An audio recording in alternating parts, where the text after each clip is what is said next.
Gloria al Señor. Segunda carta del apóstol Pedro. Antes de entrar, gloria al Señor, en la presentación que tenemos esta noche, yo quiero que vayamos y, gloria al Señor, iniciemos con este estudio llamado Falsas Doctrinas. Gloria al Señor.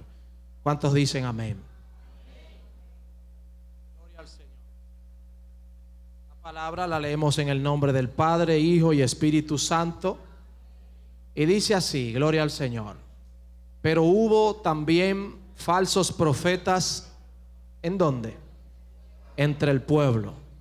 La mayoría me dijeron entre el pueblo, entonces eso me dice que todos tenemos segunda de Pedro capítulo 2.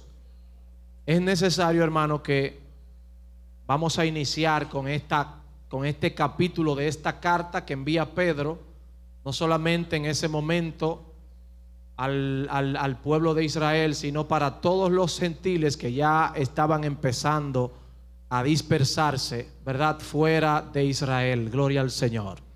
Amén. Dice la Biblia: pero hubo también falsos profetas entre el pueblo, como habrá entre vosotros, ¿qué? Falsos maestros, que introducirán encubiertamente herejías destructoras.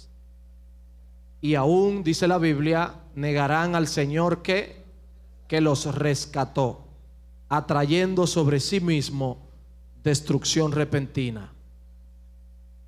Vamos a seguir leyendo, pero voy a hacer una pausa aquí. Y el ánimo de este estudio no es para nada exponer otras religiones, y no es para nada exponer tampoco a los pastores y a los predicadores y a los profetas que dentro del evangelio se han desviado del correcto camino. Amén.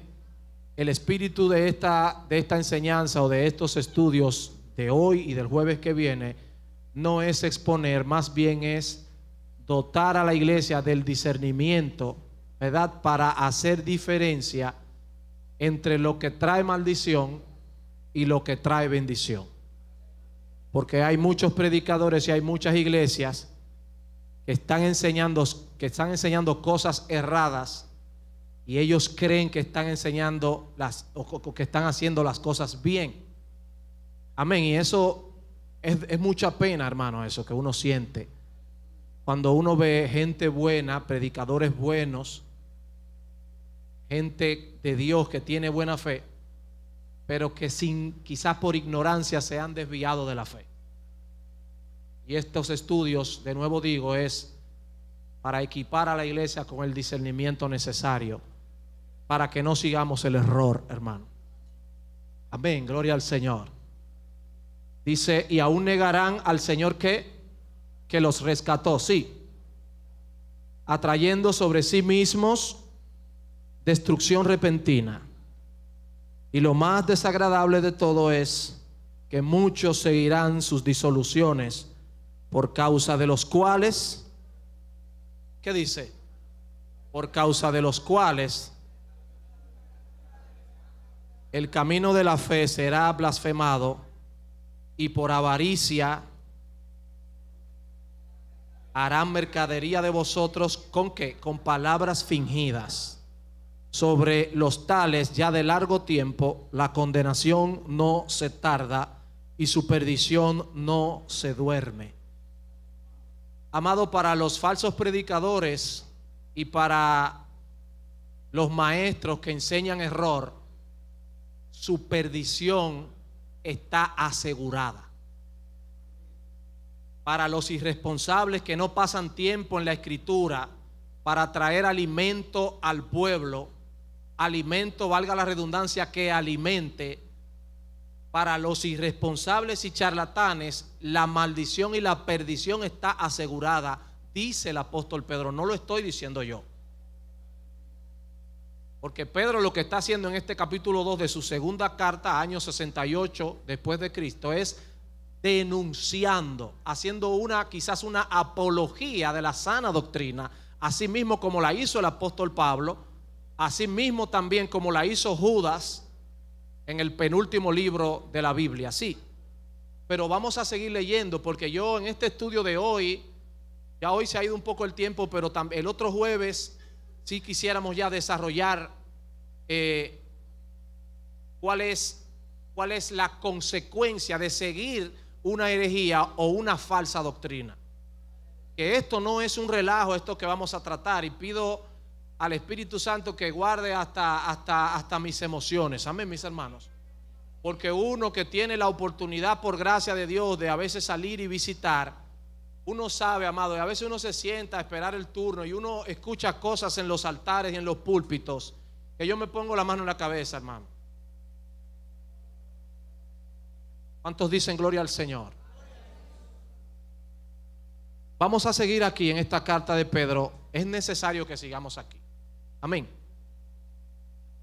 Nos quedamos en el 4. Dice: porque si Dios no perdonó a los ángeles que pecaron, sino que arrojándolos al infierno los entregó a prisiones de oscuridad para ser reservados al juicio, y si no perdonó al mundo antiguo, sino que guardó a Noé, pregonero de justicia, con otras 7 personas, trayendo el diluvio sobre el mundo de los impíos, y si condenó por destrucción a las ciudades de Sodoma y Gomorra, reduciéndolas a ceniza y poniéndolas de ejemplo a los que habían de vivir impíamente, y libró al justo Lot abrumado por la nefanda conducta de los malvados, porque este justo que moraba entre ellos afligía cada día su alma justa, viendo y oyendo los hechos inicuos de ellos.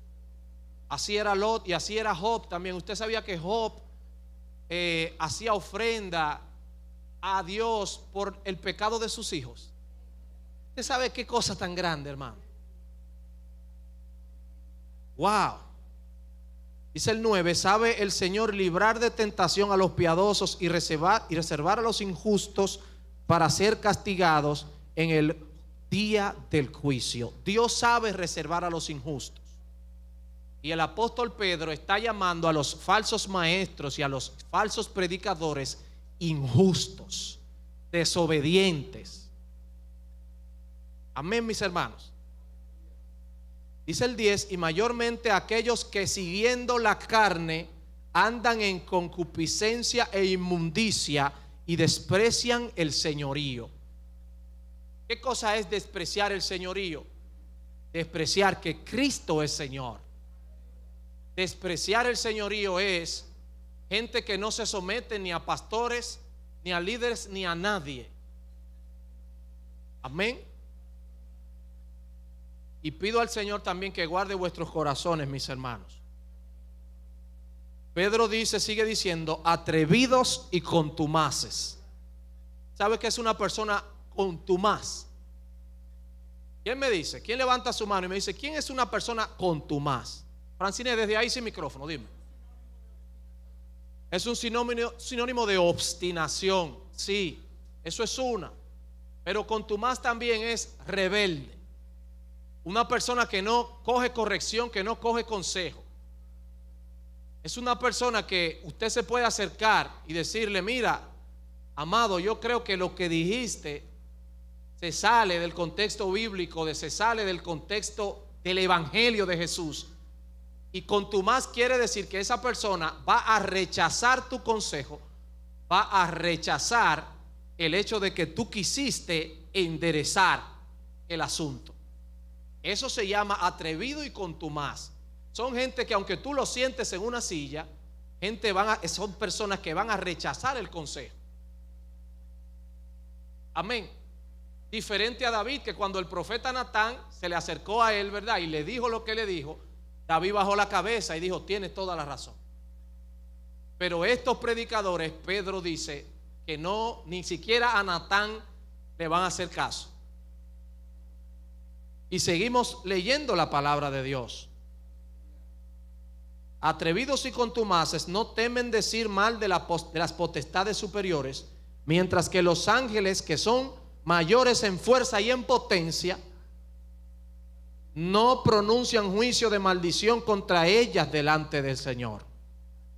Pero sigue diciendo, pero estos, hablando mal de cosas que no entienden, como animales irracionales, y lo voy a repetir, como animales irracionales, nacidos para presa y destrucción, perecerán en su propia perdición. ¿Y por qué dice Pedro que son nacidos para presa? Para presa del diablo. ¿Usted sabe por qué? Porque el diablo es astuto y así mismo con su astucia engañó ¿a quién? A Eva. Y por eso hoy estamos donde estamos. Porque ¿qué es lo que son estos predicadores, estos engañadores, estos falsos maestros? Según Pedro, presa del enemigo. Son maestros, son predicadores que no toman tiempo para pedirle al Espíritu Santo, ¿verdad?, que les dé el discernimiento correcto de la palabra. Son predicadores que repiten todo lo que ven en YouTube, en Facebook, y vienen a enseñarlo a la iglesia. Eso es una irresponsabilidad, hermano. Eso es una irresponsabilidad. Yo venir aquí a repetir todo lo que escuche por ahí, sin filtrarlo con el Espíritu Santo, sin yo cerciorarme con un pastor de la casa o con un maestro entendido en la Escritura. Hermano, estamos viviendo tiempos difíciles. Estamos viviendo tiempos donde Dios va a comenzar, y oiga que se los digo hoy. ¿A cómo estamos hoy? A 28 de noviembre, ¿verdad? A 27. En este avivamiento que se aproxima, Dios va a limpiar, va a comenzar una limpieza de los altares. Y Dios va a cumplir la profecía que está en Joel capítulo 2, 28 y 29, de que Dios va a traer un remanente que no ha doblado sus rodillas ante Baal, hermano.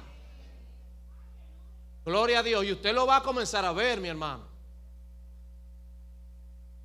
Gloria al Señor. Amén. Dice el verso 12. No, estoy en el 13. Recibiendo el galardón de su injusticia, ya que tienen por delicia el gozar de deleites cada día. Estos son inmundicias y manchas, y quienes aún mientras comen con vosotros se recrean en sus errores. Anoche en Instagram hay un pastor que pone de pie a la iglesia y dice que va a recoger una ofrenda porque Dios le dijo que su esposa necesita una jipeta y que nadie salía de ahí hasta que no se reúna el dinero de esa jipeta. Dice Pedro que ellos se deleitan en sus errores, se gozan de eso, y la perdición para los irresponsables no se va a tardar, hermano. Responsablemente, Marco Fabián García, 001-1258-112-9, mi cédula. Amén, hermano.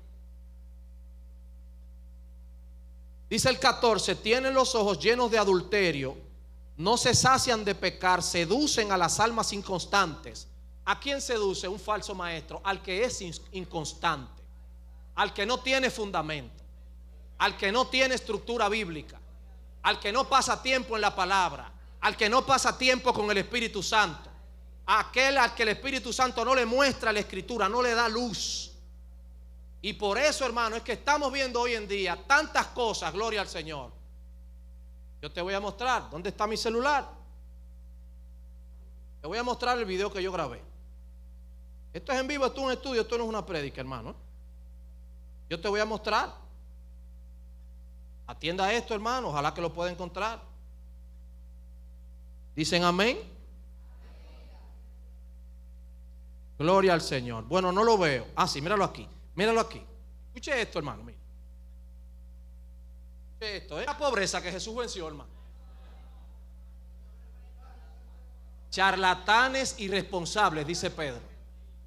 Amén, hermano. Jesucristo venció la pobreza en la cruz del Calvario.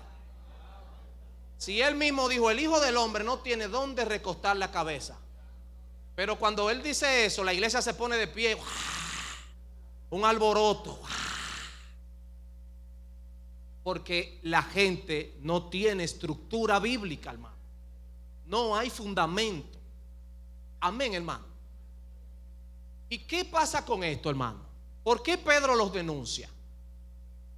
Cuando este pastor dice eso, toda la gente se pone de pie. Pero ahí en la congregación hay predicadores también. Y hay futuros predicadores, y hay maestros, y hay líderes de jóvenes que van a reproducir ese error. Y entonces, ¿qué pasa con el error? Es terrible, hermano. Esto es terrible lo que está sucediendo, hermano. Jesucristo venció. Yo no voy a repetir ese disparate, hermano, de verdad. Sí, hermano. Por el micrófono dilo, Freddy, por favor. Eso yo quiero que salga. Hay que ir a dónde, varón. Gloria al Señor. ¿Qué hora es? Ya. Sí. Entonces, sí, tenemos como 15 minutos más, está bien, hasta las 9:05. Discúlpame que tomé la palabra. Sí. Por eso es que uno cuando da estudio, sí, uno tiene que doctrinar a la persona a través de la palabra. Sí. Y siempre hemos dicho, cuando usted tiene duda, váyase a la fuente, que es la palabra de Dios. Amén. Es lo que yo entiendo. Amén. Muchas personas de esas van como ovejas al matadero. Sí. Por eso mismo, porque creen en el emocionalismo, creen en la persona, claro, y creen en el vaso. Sí. ¿Me entiendes? Y a veces el vaso, también el contenido está sucio. Amén, gloria a Dios. Pero tú sabes qué predican en estas iglesias, mis hermanos, que la pobreza, que el que está en pobreza o en escasez es del diablo y no tiene la bendición de Dios. Yo conozco personas de estas iglesias, ¿verdad?, que se van porque como se prolonga su periodo de escasez, ellos dicen, bueno, Dios no me ha bendecido, Dios no me ama, porque yo todavía estoy en escasez. Entonces esas personas se van. Doctrinas diabólicas. Pablo dice, yo he aprendido a vivir en abundancia, pero también a vivir en escasez. El hecho de que yo se prolongue mi escasez por un periodo de tiempo no significa que yo no soy un hombre de Dios. El mismo Cristo dijo, y repito, dijo, el Hijo del Hombre no tiene dónde recostar la cabeza. Entonces, hermano, si tu periodo de escasez ha sido largo, gloria a Dios. ¿Qué fue que dijo Job? Jehová dio y Jehová quitó. ¿Qué quiere decir eso, hermano? Que Job vivía como que no tenía nada. Entonces, si en tu cuenta de banco del Popular y del VHD ahora mismo no llega a 300 pesos, dale gloria a Dios como quiera. Lo más importante es que tú eres salvo y que tu riqueza no depende de la tierra, hermano. Por eso dice la Biblia, lo que vale es allá, donde los ladrones no minan ni hurtan. La riqueza nuestra es allá. Si Dios me bendice aquí, gloria a Dios, pero la bendición de aquí es para compartirla con otros, ni siquiera es para almacenar. Pero ese es otro tema. Dime, Francis Nelson. Si hay una pregunta en la transmisión, amén, por favor me la hacen saber. Secundando lo que dice mi hermano Freddy, sí, que no van al origen, pero aún la misma palabra la tergiversan, la manipulan, sí, suelen hacerlo. Amén. Gracias, Francis. Excelente. La tergiversan y la manipulan. Rubén G, dime. Juan, en su capítulo, el Evangelio de Juan, en su capítulo 5 en adelante. Sí. No recuerdo si el 6 o el 7, Jesús habla que Él es el pan de vida y menciona que ellos volvieron a Jesús después que Jesús hizo el milagro de los panes y los peces, y Jesús les dice, ustedes volvieron por pan como pan físico, pero yo soy un pan espiritual. El que coma de mí tendrá la vida eterna. Jesús está hablando que Él es el pan. Él no está hablando de vanagloria. Él está hablando de ese pan espiritual que nosotros necesitamos. Porque el mensaje de Cristo, Robenji, no fue material. Aleluya. ¿Ustedes se está entendiendo eso, amado? Débora y luego Kimberly, esas dos más, y seguimos acá. Gloria a Dios. Yo creo que vamos a necesitar 3 jueves. Gloria a Dios. Y quiero compartir rapidito 1 Corintios 2, que va muy de la mano con lo que estamos tratando. Y dice, y ni mi palabra ni mi predicación fue con palabras persuasivas de humana sabiduría, amén, sino con demostración del Espíritu y de poder. Amén. Amén. Gloria a Dios. Así es. Así es. Gracias, Débora. Amados, seguimos acá en el 15. Dice, han dejado ¿qué? el camino recto y se han extraviado siguiendo el camino de Balaán, hijo de Beor, el cual amó el premio de la maldad. ¿Alguien puede levantar su mano y describirme un poco cuál fue el error de Balaán? Vamos a ver, Catherine, vamos a darle un chance a Catherine, Freddy, que no ha participado. Catherine, ¿cuál fue el error de Balaán? Balaam era un profeta. Él Sí. incluso tenía hasta conexión con Dios porque él hablaba con Dios y Dios se comunicaba con él. Y Balac lo llamó para maldecir a Israel. Ajá. Entonces él se mantenía haciendo lo que el Señor le decía, entre comillas, Sí. porque su corazón estaba corrompido. Ajá. Entonces, mientras Balac le ofrecía cosas materiales, él cayó en eso y le dijo a Balac la forma en que Israel podía caer, que era por medio de mujeres, por medio de la idolatría. Entonces, a partir de ahí él fue decayendo. Sí, pero Balaán era un profeta que caminaba con Dios, pero él no tenía el corazón corrompido. Pero no tenía, su corazón estaba corrompido totalmente. Su corazón cambió cuando Balac le ofreció honra. Ajá. Amén. Pero él no llegó a tomar el premio. No. Amén. ¿Cuál fue el error de Balaán? Que en el momento en que por tercera vez viene el rey Balac, el rey de Moab, en el momento, y le dice: ven que te voy a honrar. Ya Dios le había dado una instrucción al profeta Balaán, ¿verdad? Ahora, cuando él oyó la palabra honra, él dice: déjame volver a hablar con Dios, a ver qué me dice. Pero ya Dios te había dicho, no sé si se está entendiendo, hermano. Ya Dios te había dicho lo que hay. Entonces, a veces, hermano, el deseo nuestro de que pase algo nos hace volver a preguntarle a Dios lo que nosotros sabemos que Dios va a contestar. Y a veces oramos por sexta vez. Tú sabes la respuesta, pero tú oras de nuevo por si acaso Dios cambia de parecer. Pero la Biblia dice que en Él no hay sombra de variación. Que si Él dice algo hoy, posiblemente el domingo sea eso mismo. Y posiblemente el domingo último del 2029 sea eso mismo. Porque como dijo Freddy el domingo pasado, la Biblia está ahí, hermano. Entonces el error de él fue volver a preguntarle a Dios. ¿Por qué? Porque el premio del rey Balac lo movió un poco. Dice la Biblia en el libro de Santiago que raíz de todos los males es el amor al dinero, a la honra, a la fama, a los primeros lugares. Y tenemos nosotros que huir de estas cosas para que no nos salpique lo que está diciendo Pedro, mis hermanos.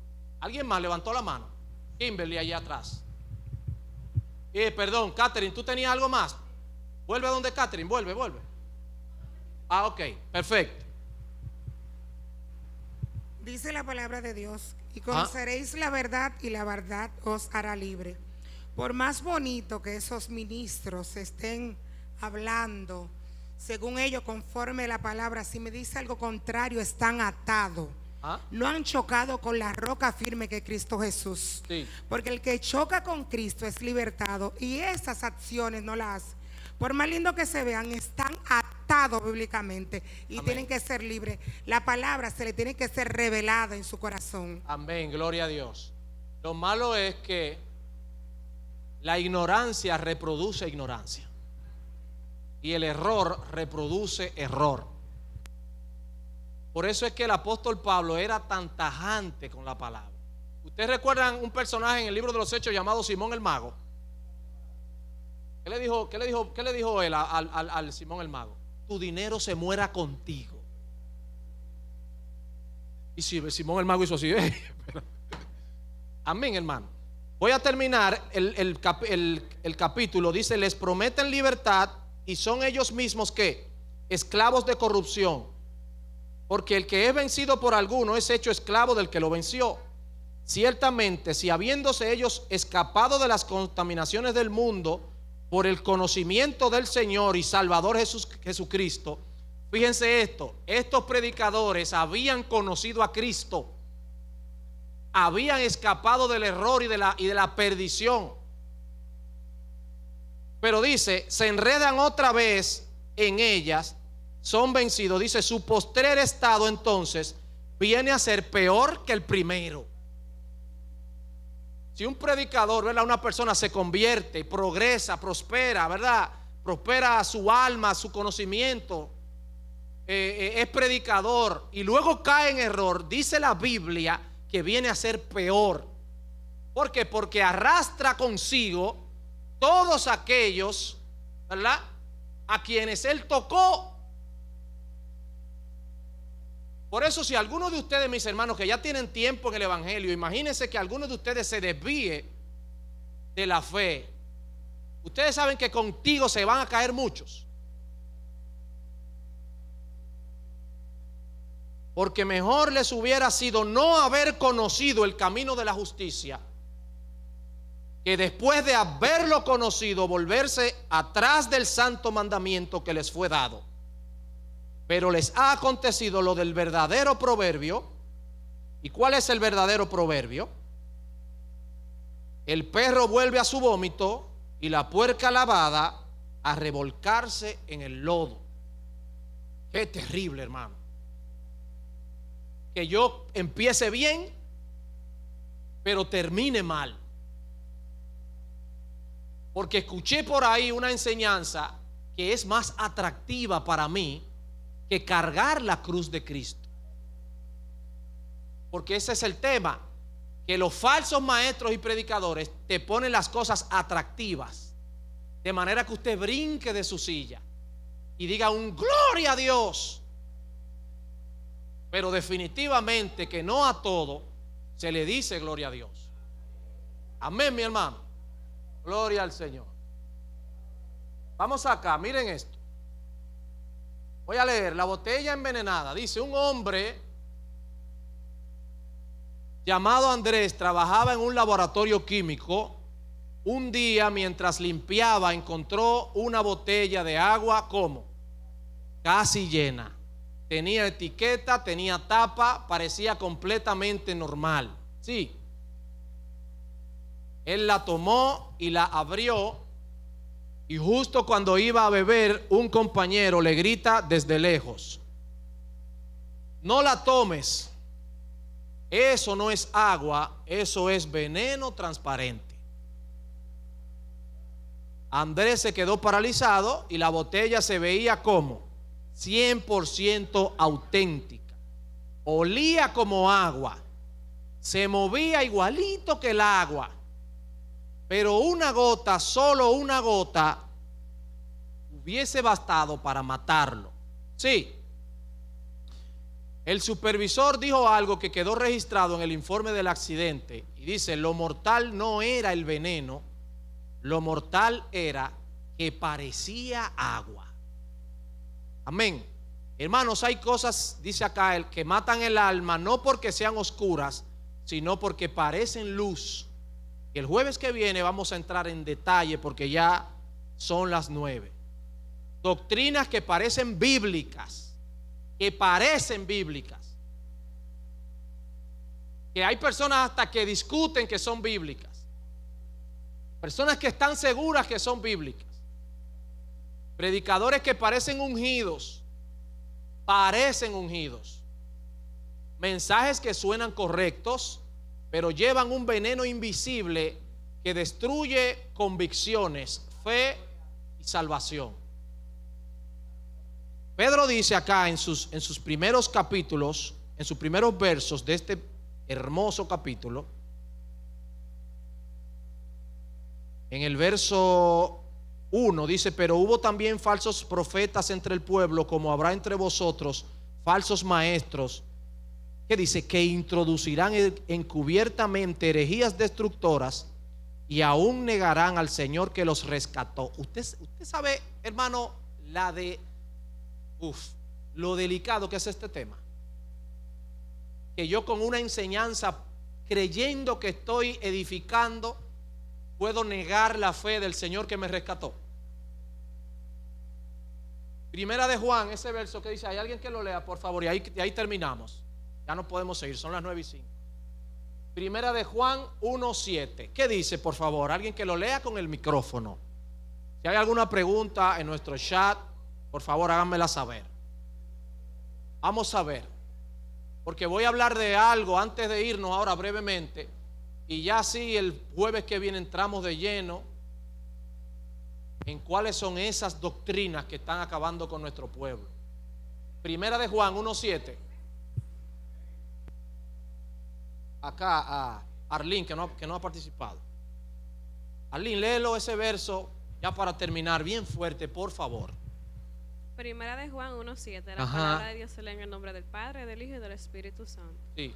Pero si andamos en luz, como Él está en luz, tenemos comunión unos con otros, y la sangre de Jesucristo, su Hijo, nos limpia de todo pecado. Léelo de nuevo también, otra vez, de nuevo léelo. Pero si andamos en luz, como Él está en luz, tenemos comunión unos con otros, y la sangre de Jesucristo, su Hijo, nos limpia de todo pecado. Yo tenía 2 años, Arlene y mis queridos hermanos, cuando me convertí, ¿verdad? Tenía 2 años ya en el Evangelio.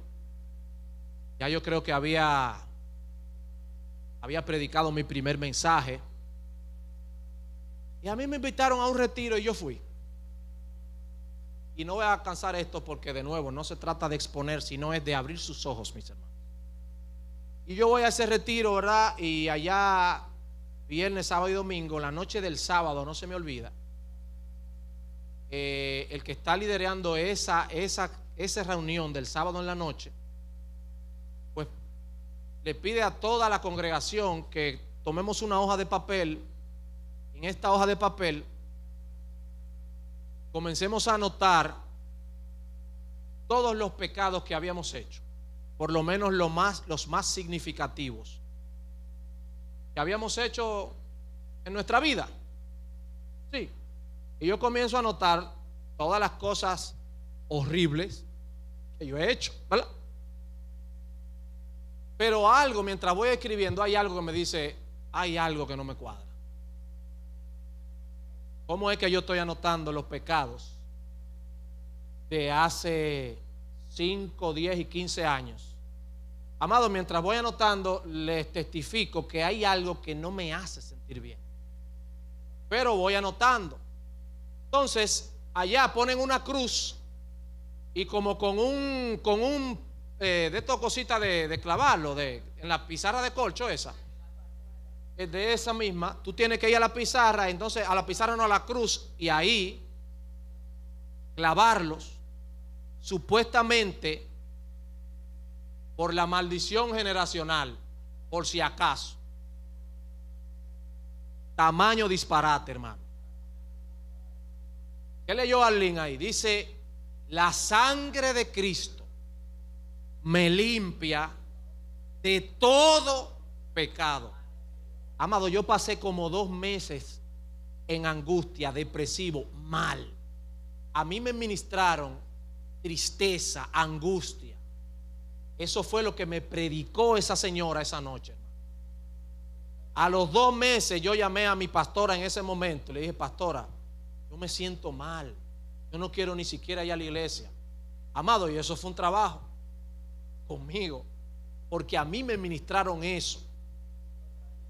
Me trajeron todo eso cuando la Biblia dice que cuando el Señor me perdona, todos mis pecados son lanzados al fondo del mar. Hay gente que le está pidiendo perdón al Señor de cosas que hicieron hace 15 años y el Señor te está diciendo, yo no me acuerdo de eso porque yo todos tus pecados los tiré en el fondo del mar. ¿Y por qué tengo que hablar tan claro, hermano? Para que usted no se me sienta triste con cosas que hizo, y que, hermano, bote ese pecado ya, que ya Cristo te perdonó. ¿Qué leyó Arlene, hermano? Sí, dale el aplauso. A ti que estás en tu casa, ¿qué leyó ella ahora? Dice, la sangre de Cristo me limpia de todo pecado, hermano. En el mismo momento en que una persona viene al altar, escuche esto, hermano, para que por favor no, por lo menos delante de mí, no mencione el término maldición generacional. Se lo pido por favor, hermano. La Biblia dice que me limpia de todo pecado. En esta iglesia no le luce a nosotros a ninguno mencionar el término maldición generacional. ¿Usted sabe por qué?